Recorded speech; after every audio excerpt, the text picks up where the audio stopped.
Okay.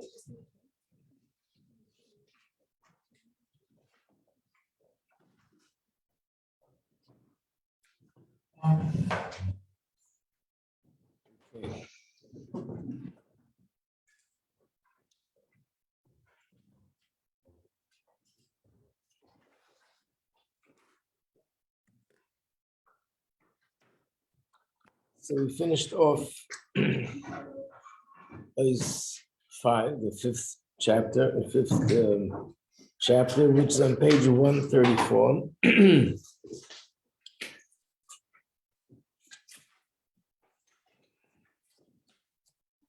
And at the end, it finishes up with the line, after he explains everything, calls that totally, all this depends on Shulchan Shaladam, the table. And that's why this part of davening corresponds to the table. I was always wondering, he doesn't explain it. So what's the connection to the table?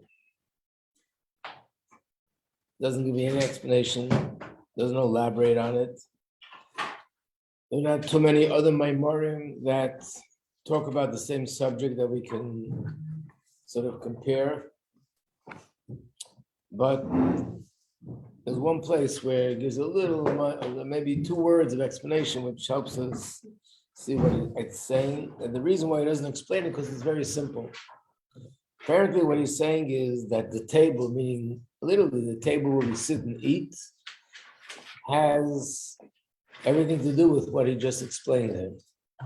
What he explained was that the purpose of the first part of davening, which is Sukkah de Zimra, and the brachas before the Shema, is in order to prepare the Nefesh Bahamis, that it should be a vessel that eventually it could be on fire with love for Hashem, just like the Nefesh Elokis. So the structure of davening and the structure of the Maimer is that that's going to happen in the Shema. We'll soon see. In Shema, that's sort of the place of davening where finally the Nefesh Bahamis could be reached. And the Nefesh Bahamis, that animal part in me, is on fire with love for Hashem. But before that can happen, I have to make my Nefesh Bahamis a keli, a vessel that it can happen. And how does it become a vessel? So he explained that Nefesh Bahamis by nature is immersed and attached, and can use the word figuratively speaking, addicted to physical materialistic pleasures.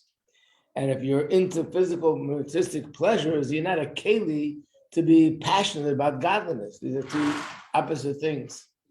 So the first thing is we have to refine the Nefesh Bahamis and open it up.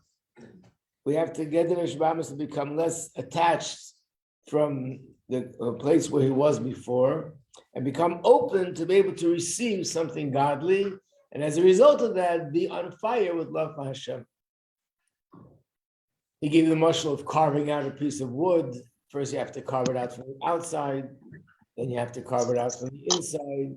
If you want a block of wood to become a vessel, to become a bowl, to put soup into it, you can't do it with a log, but you have to cut it out of the log. Then you take that piece of wood and you carve it in. You make an opening, and that's where you put the soup or soup, whatever you want to put in.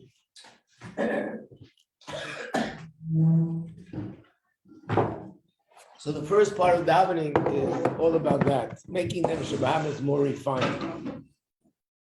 So based on what it says in Tanya, it talks about food, what food does. Food is klipas noga, and the way we eat the food, and maybe because this is the thing that we actually take in physically into the body, it becomes part of my flesh and blood. This can either have a very strong impact on making me more coarse, or it can have a very strong impact on making me more refined.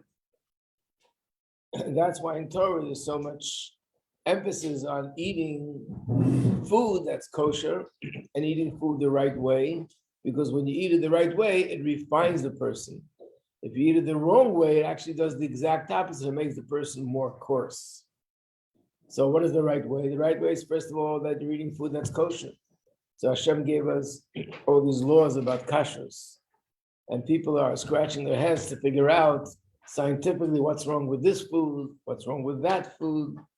But it's not something connected to science. It's something which is connected to spirituality.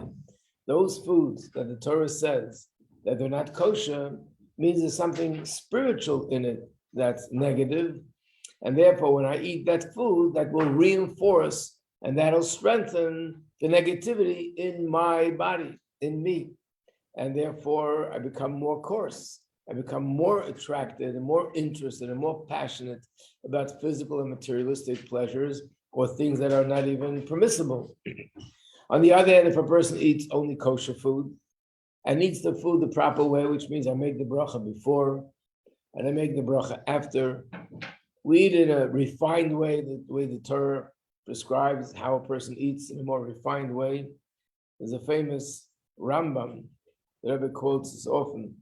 People think that the way to identify a chacham, when we say chacham, we mean a wise person, but not just, I guess, the way the secular world would define wise, intellectually, academically, meaning that his whole way of life is a wise way. His whole way of life is a refined way of life. So the Rambam writes, the way to identify a truly wise person is not just by his lectures and by his knowledge, but it's by everything that he does. And there's a list of 10 things: the way he eats, and the way he sleeps, and the way he walks, and the way he talks, and the way he interacts with people. I don't remember the whole list of all 10, but definitely eating is one of them. So you can eat in a refined way, and you can eat in a way which is more coarse. And I guess if a person eats food in a refined way, then you're refining your body. And that helps make the body more open to be able to change the nefesh habahamis. If a person eats in a coarse way, which number one, the food is chas v'sholom and not kosher. Second of all, I do eat it kosher, but I don't make a bracha. Or I make the bracha proper, don't make it properly.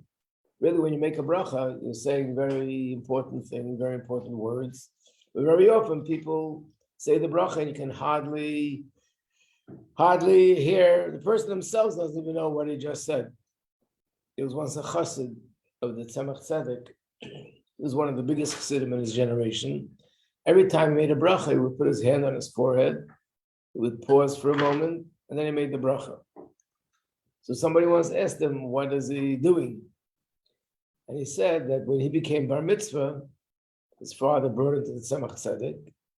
Tzemach Tzedek gave him a bracha, as usual. And then he said to him, and now you're no longer a kid, now you're an adult. And he translated, what does it mean? He said, when you make a bracha, think who you're making the bracha to, who you're speaking to. And from that time and on, he said, whenever he made a bracha, he would pause, put his hand on his forehead so he can concentrate, think, what am I going to say now? Baruch atah Hashem Elokeinu melech olam, shehakol niyah b'dvarei, whatever bracha it is, and then he would eat the food. So I guess, in a sense, the table is like the exercise. It's either an exercise that's going to reinforce good habits, or it's an exercise that's going to reinforce bad habits. Even though it's only about food, but from Tanya, we also understand that food is something very general, especially because we take it in the body, and it has an effect on making a person either more coarse or making a person more refined. And of course, I would just add, because when you learn Tanya, you might get a little bit frightened about the idea that I'm not allowed to have any pleasure from any food. I guess I should put a lot of salt on my food or other things that don't taste good. So this is not an avodah that applies to us today. We're not on that level. Just like we don't fast.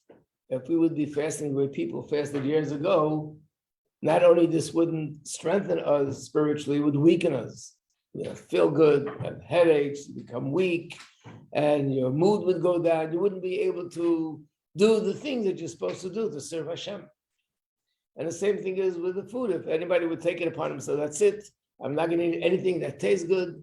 I'm just going to eat just enough to be alive and not to eat anything more than that. And what I eat shouldn't have any good taste. The level that we're at, if we would live that way, it would actually backfire. It would make us weaker spiritually.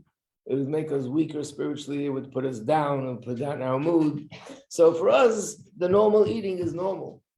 But what's not the right thing, even for us, is to indulge in these things. Indulging means to go to a degree which is more than necessary, where a person immerses himself in food, and that can express itself in many ways. One way is that he's indulging in food and in the pleasure of food, that he's not so careful with the kashrus. Of course, he wants this food that tastes so good, he's not going to pay so much attention to the kashrus part. Yes, this person, are you sure this is kosher? He said, yeah. How do you know? I heard from some. Who'd you hear from? My grandmother's nephew said that he heard from his uncle's great-grandfather that his cousin said that he thinks it's okay. Good enough. In other words, the fact that I'm not taking it seriously because I want this food so much, I'm not going to pay attention to the kashrus part. That's already part of the indulging. In other words, that this is becoming primary and the bracha or the kashrus is becoming secondary. And certainly, if it makes a person compromise in any other area of Yiddishkeit, and certainly if it makes a person compromise in areas benagam l'chaveri, in a family, if God forbid, husband and wife get into a fight because they wanted this kind of chicken, he wanted it baked, he wanted it cooked, he wanted it steak, he wanted this. I mean, you want certain foods, that's fine. But when it comes to a point that it takes you over, then that's already called indulging. So that's probably what he means when he says it all depends on the table.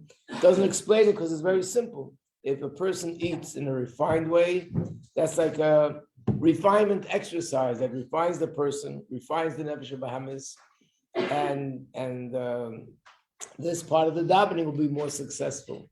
If a person doesn't eat in a refined way, then this food will actually make the person more coarse and become more hardened and less capable of transforming the nefesh bahamis and the body to become a vessel for godliness. So in fact, in one mimer, I guess this mimer tipped me off. In one mimer, it says that eating by the table and davening is the same thing. The difference is, by davening, it's verbal, and by the table, it's action. So I guess this means that just like by davening, with refining our nefesh bahamis, that's the same thing with the eating, with food. That it has to be done in a way that we're refining ourselves, not chas v'shalom in a way that we're becoming more coarse.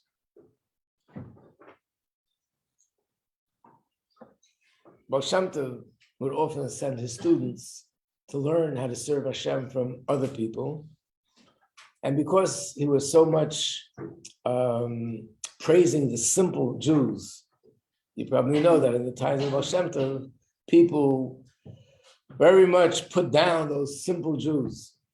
In other words, it was almost like a segregation of the scholars and the elite and the simple Jews, to the extent that there were separate shuls. The simple Jew wasn't even allowed to enter a shul that belonged to the Torah scholars. It was mamish like two camps. And for the simple Jews, it was very degrading, and they felt put down. They felt sort of left out of the mainstream Jewish community. Well, Shem Tov came along and he lifted their spirits, and he showed them how much Hashem loves their service.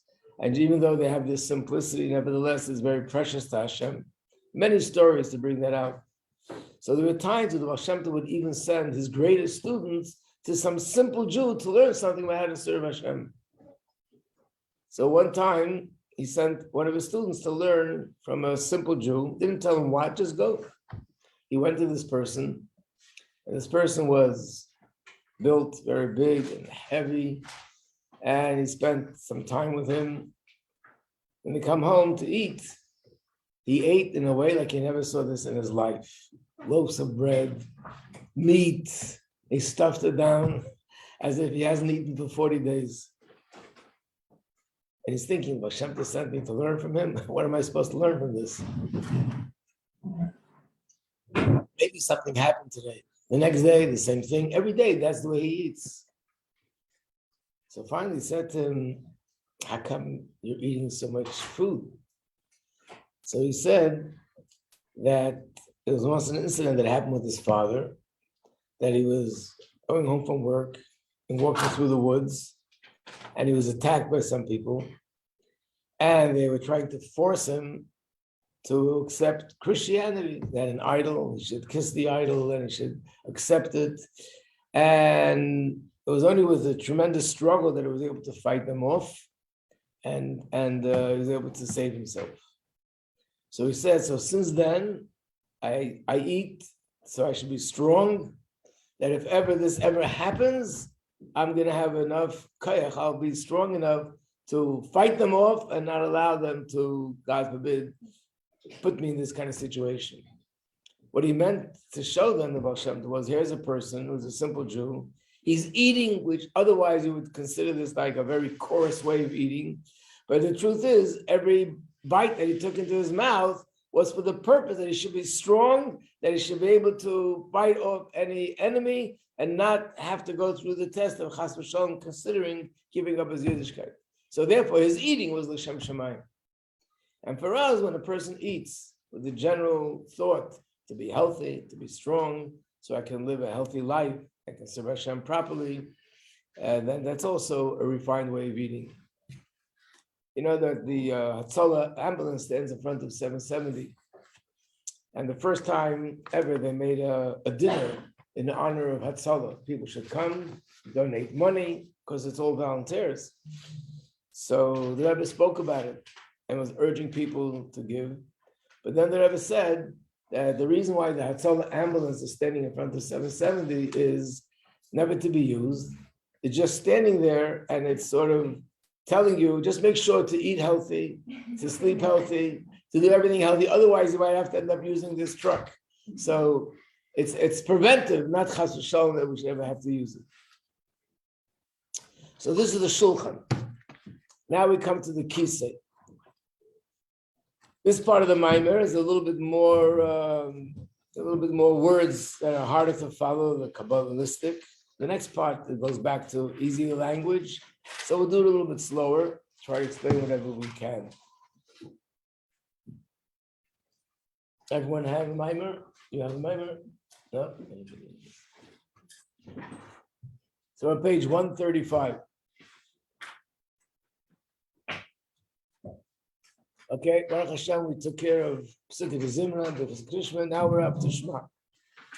Hine, Kisei, Ukriya Shema. He doesn't mention it here, but in other places it says that, remember I told you the first class that we had, that the 4 parts of davening correspond to the 4 rungs in the ladder that Yaakov saw. And the 4 parts of davening and the 4 rungs in the ladder that correspond to the 4 worlds. So the first part of davening corresponds to the world of Asiya, and we're going upward. The second part of davening corresponds to the world of Bria. The third part of davening, which is Shema, corresponds to the world of Bria. I made a mistake. The first part is Asiya, second part is Yitzira, and the Shema corresponds to the world of Bria. So in Kabbalah and in Chassidus, it says, whenever the Gemara uses the term that Hashem is sitting on his throne, like we say this in reference to Rosh Hashanah, Hashem is sitting on his throne of judgment, on his throne of compassion, or other places where it says the heavenly throne, Hashem's throne. Of course, it's only a metaphor, but it says in Kabbalah that what is it referring to? It's referring to the world of Bria. That's where Hashem's throne is. The simple connection between the throne and the world of Bria is because what is the difference between a person standing or a person sitting on a chair? When a person is standing, he's full height. When you sit down, you're sort of lowering yourself.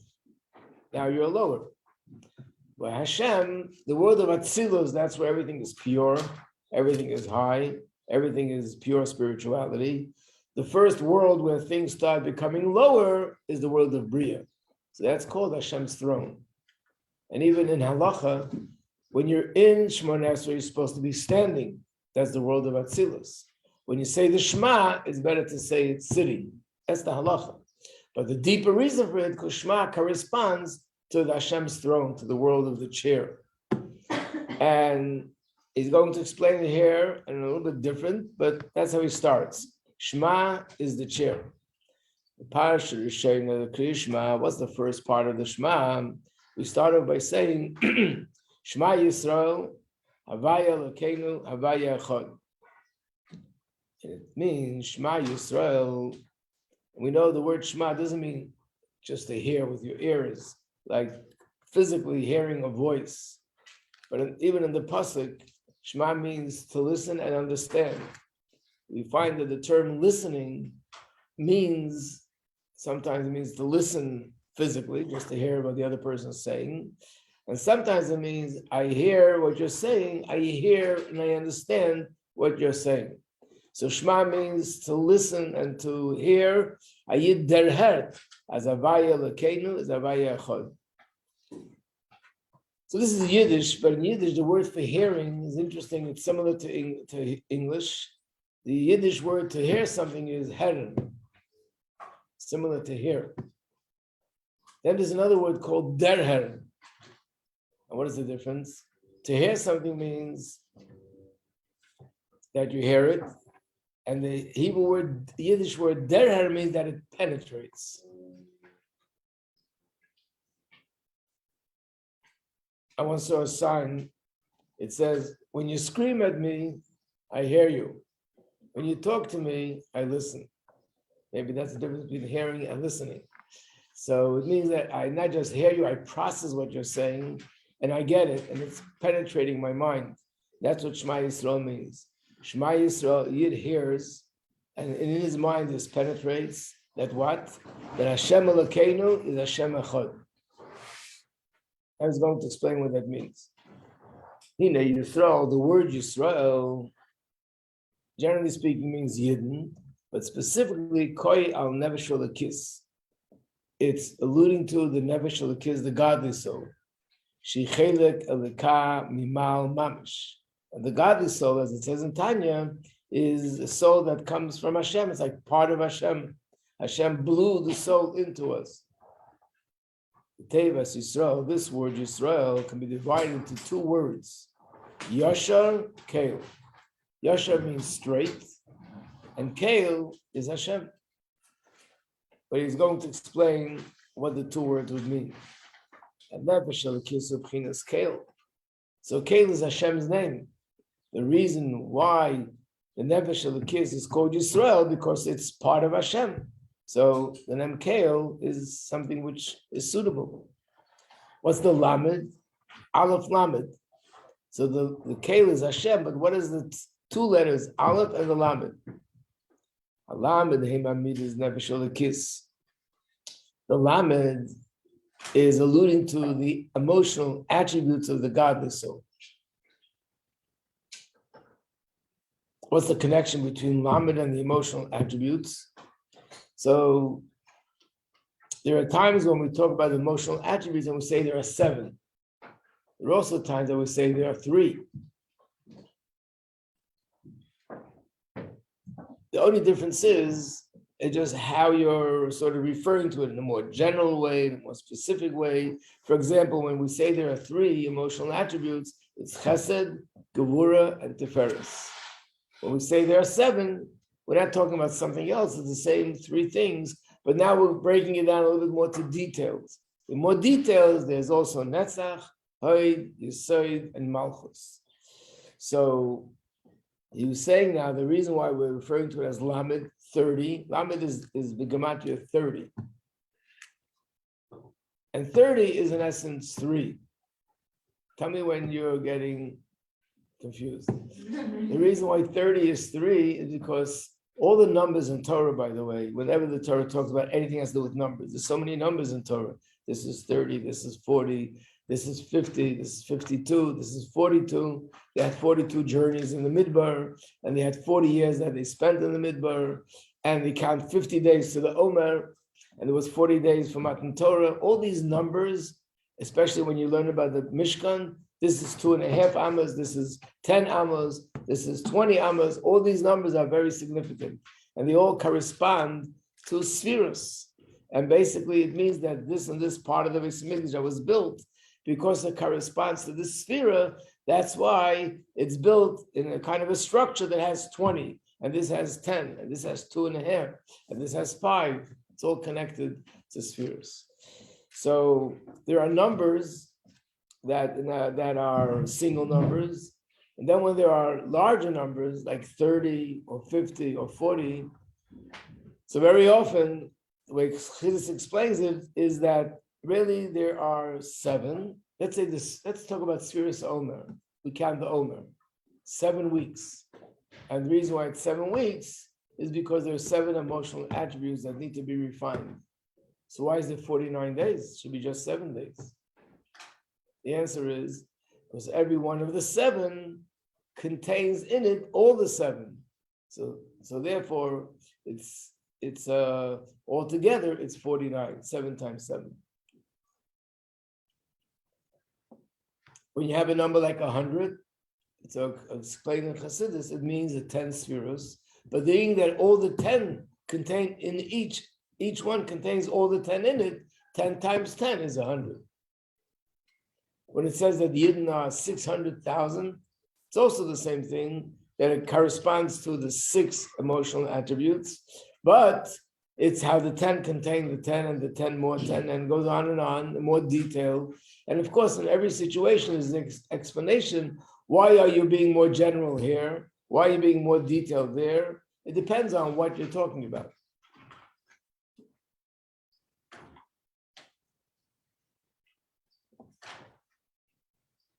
It's hard to understand because we're talking about something spiritual.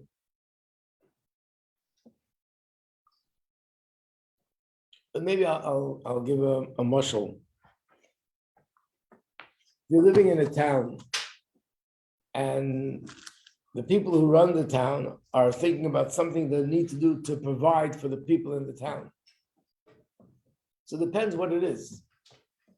Let's say, for example, they have to give something or put something in every building in town. So they'll make an account and say there are 500 buildings. So they need 500 of that article, that item. Then they'll come along and say, for this and this, we need actually 1,500. And someone would say, but you just said there are 500, now you need 1,500. No, that was for the building. This other thing that we need is for each family. In these 500 buildings, there are 1,500 families living there. So therefore, we need 1,500 of this other thing. Oh, okay. Then we sit and make another calculation. We need 3,000 of this other thing, or 10,000. How'd you get to 10,000? There's only 500 buildings, and there's only 1,500 families. Where'd you get to 10,000? Oh, this is something we don't just give to the family. We have to give to every single member of the family. Altogether, there are 10,000 people, men, women, and children. Okay. And it goes on and on. It depends what. If you have to get hats, then every person gets 1 hat. You have to give shoes, every person needs 2 shoes. 1 pair has 2 shoes to it. Gloves, you have 2 in it. In other words, it depends how detailed you are, and that will determine how much you need to provide. So therefore, the same thing is spiritually. It depends what the issue is. This is the part which is difficult for us to know, but everything has a different spiritual need. And therefore, here it's 30. Someplace else it'll be the number 3. In something else, it'll be the number 300. Somewhere else, it'll be the number 3,000. And in this mimer, he's going to explain the number 3, because Lamed is 30. The number 30 is in essence 3, but being that each one of the 3 contains in it 10, so that's why it's 30. What are the 3? The Bisharshan Hen Gimel B'chinas Netzach Hoyd Yesod. Now, I warned you, this is going to be a little bit more difficult here, but we'll try to go through it. Netzach Hoyd Yesod are the 3 last of the emotional attributes. It's Chesed, Gevura, Teferes. Then the next 3 are Netzach, Hoyd, and Yesod. And that's really the source. We know that the lower level comes from the lowest part of the higher level. In other words, what makes our ceiling? The floor of the roof. What's the ceiling to the second floor? the floor of the third floor. And what's the ceiling for the first floor? The ceiling of the first floor is the floor of the second floor. In other words, the lowest part up there is the highest part over here. And the lowest part here becomes the highest part downstairs. And the lowest part downstairs becomes the highest part for the next downstairs. Spiritually, every world gets its nourishment from the lowest part of the previous world, of where it's coming from. So the Nefesh Elokis, its source is from the last three spheres, Netzach, Hod, and Yesod. U'kamei Havlad, and that's the source, where it all begins. It originates like that. Like a baby, or a baby before the baby is born, Kishul Be'ibur, when the baby is still in the womb of the mother. In Yeroshe ben Birkov, the Gemara says the baby's head is bent, as if it's between his knees, but it's not, in other words, it's all bent in. That's physically, but the same thing is also spiritually, that the Nefesh Elokis, before it's born, so to speak, should be Ibur, when it's still in its source, before it's mislabish in the guf, is also the fact that it's included only in three. Klas, Kalilan, Gab, Klas. This is the words from the Zohar, probably, that there are three included in three, which means even though there are six spheres, but those three are included in these three. And all that's revealed is Netzach and Hod and Yesod. But being that Netzach and Hod and Yesod, each one consists of 10, so altogether you have 30. And these are the 30 meters of the Nefesh Elokis.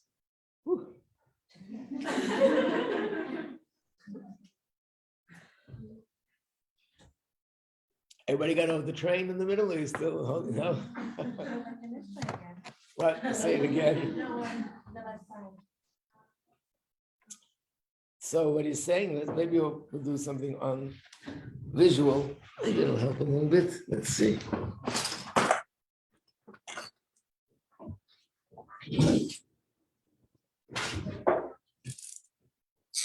So as far as the meters are concerned, we have 6 meters: Chesed, Gevura, and Tiferes. This is the first half. The second half is Netzach, Hod, and Yesod. In this context, we're not referring to Malchus. So the point I made before was that when you look at the worlds, this is Atzilus. This is the world of Bria. So the highest level of Bria is Chochmah. And where does Chochmah get its sort of nourishment from? What's its roots? From the lowest place in Atzilus, from here. The world of Bria leads to the world of Yetzirah. And the highest point in Yetzirah, which is Chochmah, where is it? What's its source? The lowest place in Bria. And the same as the next word, Asiyah. The highest point in Asiyah is Chachma. And where does it get its source? Where is it nourished from? From here, the lowest place in Yetzirah. That's what I meant by the ceiling and the floor. That the ceiling downstairs is created by the floor upstairs. So the lowest point over here serves as the highest point for the downstairs. So therefore, we're talking about now the Nefesh Elokis is here. Nefesh Elokis. I won't spell it out because it's Hashem's name. Nefesh Elokis. So what he's saying is Nefesh Elokis also gets its midos from the midos of Atzilus, but primarily is nurturing the lowest three, not the higher three. That's too far removed. And the lower three are Netzach, Hod, Yesod. But being that each one has in it 10, because everything in Kedusha includes everything else, so together it is 30.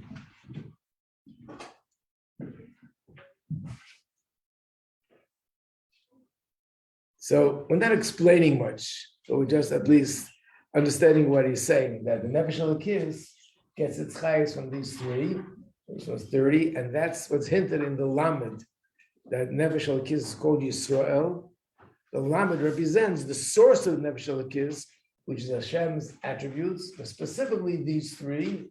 And the reason why it's 30, because each one of the three includes 10. Got it a little bit better? A little bit better. Say yes. Yeah. Wait, this is the Lamed from what? What? The Lamed from what? Lamed means 30. Oh, you're just saying Lamed in general, not. Oh, the word Yisrael, which means the name Kale. So he's going into what's the Aleph and what's the Lamed. So the Lamed alludes to the source of the Nefesh Elokis. It comes from these three, and these three are 30. How does 3 become 30? Because each one of the three includes 10 in it.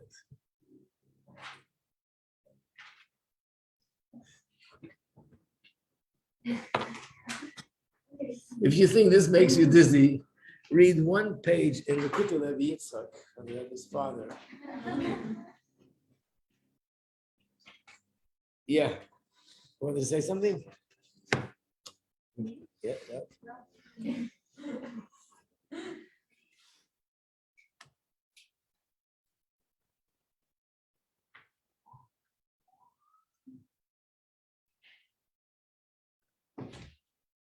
Okay. Let's read a little bit further. It becomes a little bit easier. We read this on neshama and the descent of the neshama. We know the question is asked in so many Maimarim, why in the world did Hashem send the neshama down?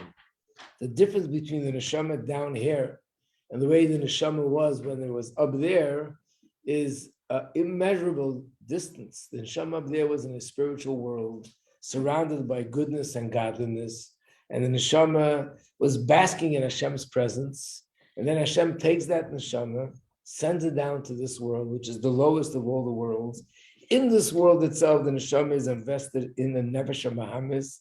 The nefesh habahamis is invested in the physical body. The physical body and the nefesh habahamis are in a physical world full of all sorts of klipa temptations. Why did Hashem send the neshama down? What's the purpose? It was already in a good place. So the answer is the neshama wasn't sent down for because it was lacking something. It was sent down for the purpose of elevation. Generally speaking, that means to elevate the world around it. Let's look at the next words.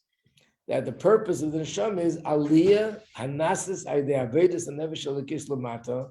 When the nefesh elokis comes down here, the limud Torah studies Torah in the physical world, in the physical body, ubekima mitzvahs and observes mitzvahs, maisiyas, the practical mitzvahs, and in general conducts himself according to the directive of Torah. What he's really doing is he's refining and elevating all the worldly things around him.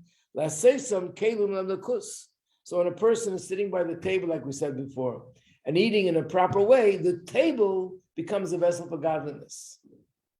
There's a mimer that I hope we'll be learning it this year too, which also talks about the table, that the table is like a mizbeach. The Gemara says we have no Beis Hamikdash today. We have no mizbeach today. But just like in the times of the Beis Hamikdash, the mizbeach was where we brought sacrifices, and that brought kapara, atonement for averas. Person could have done harsh averas, but if you put a sacrifice on the mizbeach, you were forgiven. Today, eating by the table the proper way will also bring forgiveness. Which, by the way, that's another source that draws a parallel between eating by the table and korban, which is tefillah, all the same team, so to speak. So the table now has become something godly.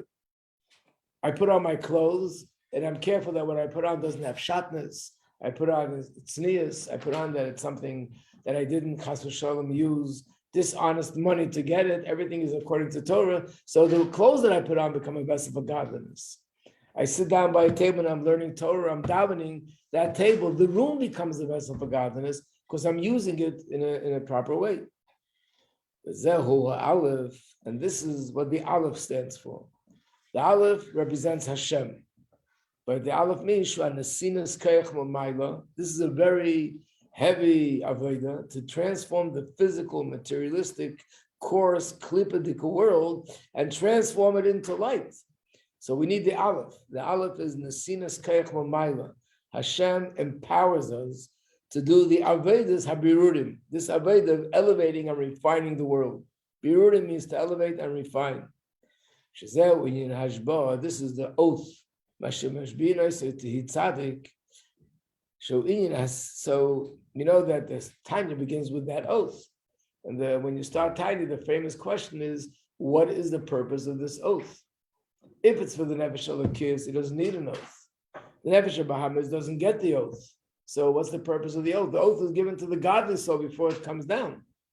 And the answer is, the oath is something which empowers the neshama to be able to do the avodah. It's like a person that's having a challenge, and he says, I'm taking upon myself an oath, that no matter what, I won't stop doing this good thing. Or no matter what, no one will stop me from getting to this place to do something positive. What's the purpose of the oath? Because I feel that I'm being challenged by something and I might become weak. So by taking the oath, I feel an additional strength and empowers me to be strong and not to give up, because I don't want to violate my oath. Spiritually, when they give the neshama an oath, what it really means is that we're empowering the neshama with the neshama is being provided with all the ammunition and force and power that it needs to be able to do its work of elevating the world. So in fact, the word shvua, which is spelled shin, beis, ayin, hey, the same exact letters means seva, to satiate. Like when a person eats and they become full from the food that they ate, so it means you become filled with koyches, filled with power. But nesinas koyach, because a person on his own, with even the Nefesh Elokis, who is very powerful, but once it comes down, and it's in the Nefesh Bahamas, and inside the guf, in the physical world, it wouldn't be able to stand up to the big challenges that come from this world and the klippa.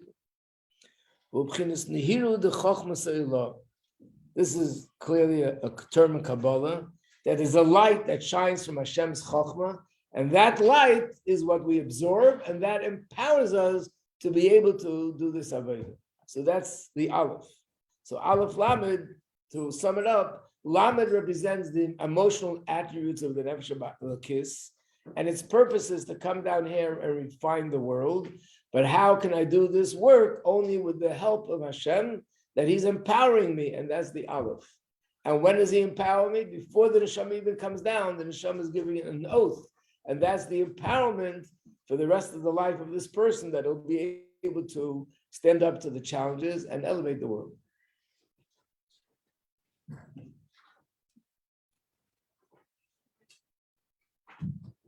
Okay, to be continued.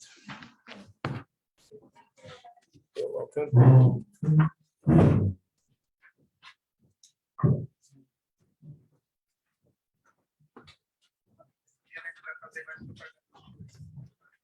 I'm sorry, I got your permission. What happened? It came out a funny way, and I kept on stapling it, and then I realized it was stapled wrong, so I took off the back page and put it on the front. So it's a little Rabbi Majeski. Hello. Yeah. What did you say that is Ot Lamed means?